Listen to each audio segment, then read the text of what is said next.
FIA کا پہلے جو ڈی پی او تھا، اب کیا اس کو ایک اور عہدہ دیا جا رہا ہے، اور وہ عہدہ اس کو 6 جنوری کو ملنے والا ہے. اور FIA کا ایک سائبر کرائم ونگ بھی ہے، اس کے اندر یہ آپ کا فیس بک ہو گیا، واٹس ایپ ہو گیا، یہ سسٹم جو ہے اس پر کیا ہے وہ اس کے ذریعے سے نگرانی کر سکتا ہے اور اس کے ذریعے سے اپنی قادیانیت کو کی تبلیغ کر سکتا ہے، وہ بھی اس کے ہاتھ میں آ جائے گا. اور قادیانی وہ ہیں جو نبی علیہ السلام کی ختم نبوت کا انکار کرتے ہیں. میں آپ کو کہوں، میں تو پہلی دفعہ پریس کلب گیا ہوں، ہمارے قاری صاحب بیٹھے ہیں ان کے علم میں، پہلی دفعہ گیا ہوں وہاں. جب میں وہاں دیکھا پریس کلب، وہاں میڈیا کے گھر کے اندر گئے، آخر تک خدا کی قسم ایک میڈیا والا بھی نہیں آیا. آپ اس سے اندازہ لگائے یہ میڈیا کتنا دجالی میڈیا ہے.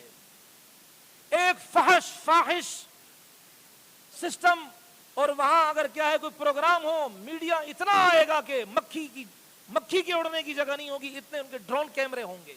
لیکن حضور کی ختم نبوت کی باری آتی ہے، حضور کی ختم نبوت کے دیوانے شاہین کی طرح اڑ کر وہاں پہنچنے کی کوشش کرتے ہیں.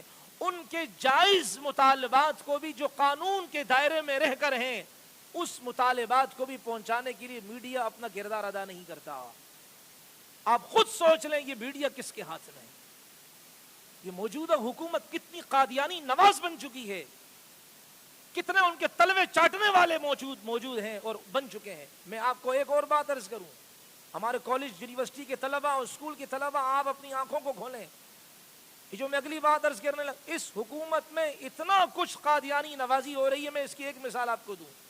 ایک پروفیسر، انہوں نے یہ باقاعدہ کیا تحریر لکھی ہے کہ میں لاہور آیا اور لاہور کے ایک پروفیسر سے میری ملاقات ہوئی. لمز یونیورسٹی کا پروفیسر تھا، لمز مشہور یونیورسٹی ہے لمز.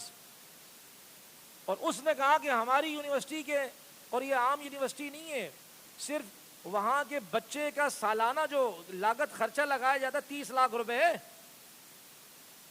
اس لیے یہ ایسی جگہوں میں کیا کرتے وار کرتے ہیں کہ غریب کے بچے، چونکہ وہ تو مسجد کے ملا کے ساتھ کوئی نہ کوئی تعلق ہوتا ہے، درس میں بیٹھ گئے، جمعے کا بیان سن لیا مولوی صاحب کے ساتھ، لیکن ممی ڈیڈی والے جو ہوتے ہیں وہ تو بیچارے مسجدوں سے دور ہوتے ہیں، تو ان کو کیچ کرتے ہیں تاکہ ان میں قادیانی نوازی ٹھونسی جائے اور بڑے بڑے عہدوں اور منصب پر یہ آئیں گے.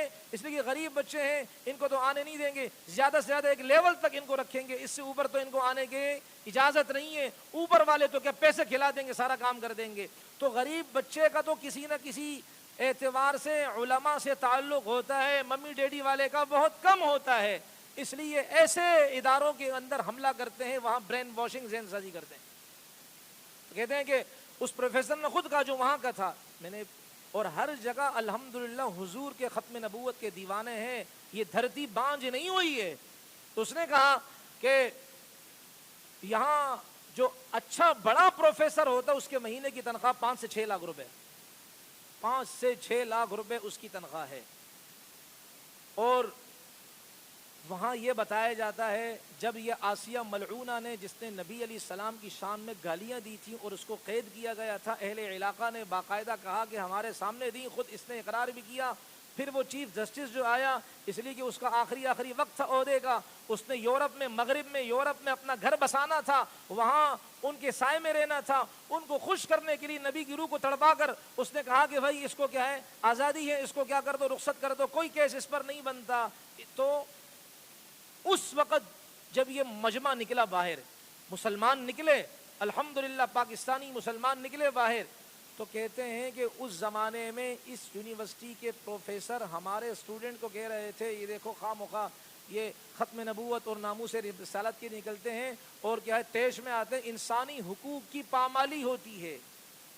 انا للہ و انا، یعنی کیا مسلمان جو رسول اللہ صلی اللہ علیہ وسلم کی ختم نبوت کی حفاظت کے لیے باہر نکل رہے ہیں، طیش میں آ رہے ہیں، تو یہ کسی کو مار دیں گے، اس سے انسانی حقوق کی کیا ہوگی، پامالی ہوگی.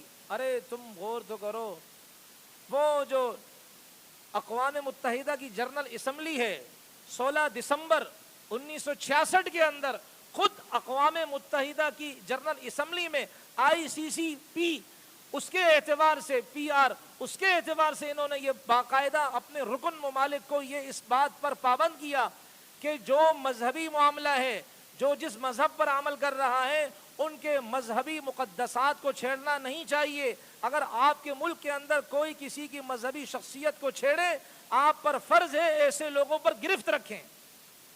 1995 یا 1996 بیلجیم کے اندر بھی یہی ہوا کہ ناروے ہو گیا, جاپان ہو گیا, دوسرے ممالک نے بھی اس کا کہا کہ جس کا جو مذہبی معاملہ ہے, ان کی جو مذہبی مقدس شخصیت ہے, اگر کوئی ان کے بارے میں کچھ کہے تو ہم ان کو لگام دیں گے, یہ ان کے مذہبی معاملات میں دخل اندازی ہے. اور آپ کا یہ انڈیا جو ہے, آرٹیکل 219 اس میں لکھا ہوا, قانون کی شق کے اندر لکھا ہوا ہے کہ کوئی بھی کسی کے مذہبی معاملات کے اندر کسی کو کیا ہے اذیت نہیں دے سکتا, کسی کو تکلیف نہیں دے سکتا, اس کا اپنا مذہبی معاملہ ہے, آپ اس کے ساتھ چھیڑ چھاڑی نہیں کر سکتے. ساری دنیا کے بڑے بڑے قانون, جنرل اسمبلی اقوام متحدہ کی, سب انہوں نے یہ پاس کیا ہے. تو نبی علیہ الصلوۃ والسلام, ہم تو نبی کے چاہنے والے ہیں, اگر کوئی نبی کی شان میں گالی دے گا تو یہ ہمارے مذہبی شخصیت کو گالی نہیں دی اس نے, ہمارے مذہب کو چیلنج کرنے کی کوشش نہیں کی اس نے. جب ہم اس معاملے میں باہر نکلتے ہیں تو کہتے ہیں فرقہ واریت کی باتیں کر رہے ہو, تو کہتے ہیں کہ بھائی یہ دیکھو اسلام تو تشدد پسندی کا درس نہیں دیتا. ارے ہم تو اپنے حقوق کی, نبی کی حق کی جنگ لڑنے کی بات کر رہے ہیں, اس میں اس کا کس سے کیا تعلق. تو کل لمز یونیورسٹی کے پروفیسر ہمارے بچوں کی ذہن سازی یہ کر رہے ہیں کہ دیکھو ختم نبوت کے لیے یہ باہر نکل رہے ہیں, یہ صحیح طریقہ نہیں ہے. اور ان ممی ڈیڈی والے بچوں کو کیا پتا ناموس رسالت کس کو کہتے ہیں, ختم نبوت کا معاملہ کیا ہے. اس لیے کہ ان کا تعلق مسجد کے ساتھ بنا نہیں, مسجد کے درس قرآن میں بیٹھے نہیں, ان بیچاروں کو کیا پتا, اس لیے وہ اپنے اساتذہ کی باتوں میں آ جاتے ہیں. وہ کہا کہ پھر ہماری یونیورسٹی میں اعلان ہوا کہ ایک جو ہے نا وہ قادیانی پروفیسر آئے گا لیکچر دینے کے لیے. اب ہم نے کوشش کی کہ کسی طرح یہ لیکچر نہ دے, لیکن ہم مجبور ہو گئے, ہم کامیاب نہ ہوئے, ہم کم تھے. اور وہاں کے جو بڑا تھا وہ قادیانی نواز تھا, اس لیے وہ پاس کر دیا, آئے گا وہ. اب ہم نے بھی بیٹھنا تھا, اس نے لیکچر دینا تھا, ہم نے سننا تھا. اور پھر اس نے اپنی مظلومیت کا رونا رویا, ہم بڑے مظلوم ہیں, ہمارے ساتھ بڑے ظلم کیا جا رہا ہے. کہتے جب سوالوں کا سیشن آیا, میں نے سوال کیا کہ قادیانی لوگ, فوراً مجھے کہا قادیانی لوگ نہ کہو, احمدی کہو, احمدی. یعنی یہ اپنے کو قادیانی کہنا وانا بھی گوارا نہیں کرتے, اپنے کو احمد صلی اللہ علیہ وسلم کے ساتھ جوڑنے کی کوشش کر رہے ہیں, جس احمد صلی اللہ علیہ وسلم کی روح کو روز یہ تڑپاتے ہیں بدبخت.